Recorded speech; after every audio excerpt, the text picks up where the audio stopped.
नबी करीम अलैहिस्सलाम नमाज पढ़ा रहे थे, जोर की नमाज थी या असर की नमाज थी, सही मुस्लिम में मौजूद है। हजरत अबू हुरैरा फरमाते हैं नमाज पढ़ाते पढ़ाते नबी पाक ने कदम आगे किया, नमाज पढ़ाते पढ़ाते कदम आगे किया और यूं हाथ उठाया फिर वापस कर लिया। अब नमाज पढ़ के ना तो सलाम फेरा तो सहाबा अर्ज करने लगे या रसूल अल्लाह सल्लल्लाहु अलैहि वसल्लम, वो नमाज में पैर भी आगे किया तो हाथ भी उठाया, तो वजह क्या थी? अब पहला सवाल तो यह है कि आप लोग नमाज पढ़ रहे थे या हुजूर को देख रहे थे? तो सहाबा तो पहले ही बताते हैं कि भाई हम तो पहली साफ में नमाज इसलिए पढ़ते थे कि नमाज भी होती रहती थी और चुपके चुपके महबूब की दीद भी होती रहती थी। हुजूर से पूछा या रसूल अल्लाह, वो नमाज पढ़ते पढ़ते कदम आगे बढ़ाया आपने तो फिर पीछे कर लिया, क्या था?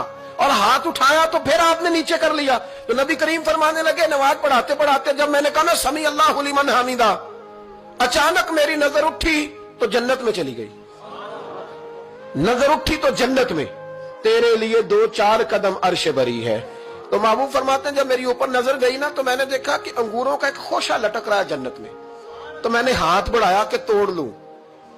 हुजूर खड़े हैं मस्जिद नबवी में और फरमाते हैं कि मैं यहां खड़े होकर हाथ ऊंचा करूं तो मेरा जन्नत तक पहुंच जाता है।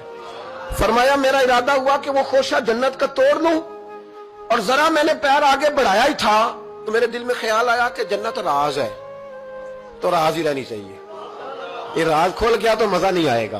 तो मैंने फिर वो हाथ वापस कर लिया। सहाबा कहते हैं जब नबी करीम ने ये बयान किया तो हमारे चेहरे न तजस्सुस से खेल उठे, तजस्सुस से। हम कोई बात और भी सुनना चाहते थे तो महबूब फरमाने लगे अगर मैं वो खोशा तोड़ के ले आता और तुम्हें दे देता तुम कयामत तक भी खाते रहते तो तुमसे खत्म नहीं होना था। ये सही मुस्लिम की हदीस है। ओ भाई, मेरे रसूल करीम के वाक़या में राज पे शिकवा करना, कहना समझ में नहीं आती कैसे गए थे। तो तू जो चाहे तो हर शब हो मिसाले शब असरा, इसलिए कि तेरे लिए 2-4 कदम